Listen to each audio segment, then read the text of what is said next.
C'est la plage la plus sauvage de Longeville-sur-Mer. Une grande étendue de sable et un cordon dunaire aujourd'hui protégé. On y accède à travers une forêt domaniale, la plus importante de Vendée. Un spot de choix pour les surfeurs. Ton objectif premier là, c'est plus de grâce, C'est chercher, plus ouais. et d'aller comprendre comment ça va se passer avec le nombre de pas que tu vas pouvoir faire et ensuite le connaître par cœur. Dans les années 70, de jeunes fondus de surf importent ce sport en Vendée.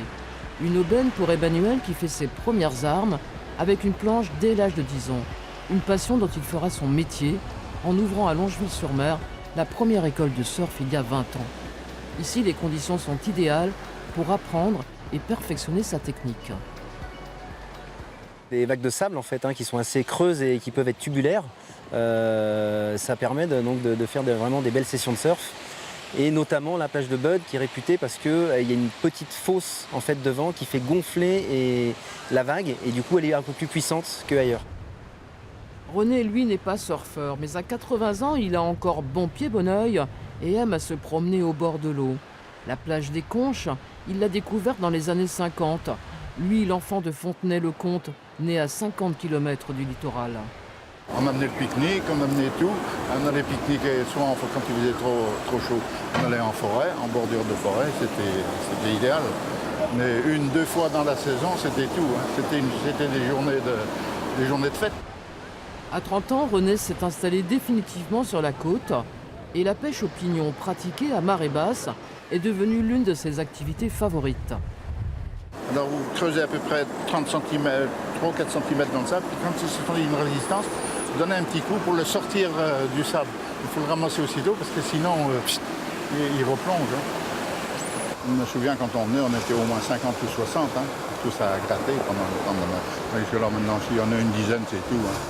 En bordure de plage, la forêt domaniale court sur 15 km de côte. Une forêt de pins maritimes et de chênes verts plantée au XIXe siècle pour protéger la dune et l'arrière-pays de l'ensablement.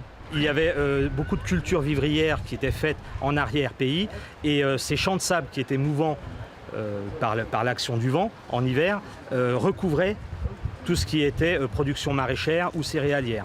Et ça déclenchait un manque de nourriture.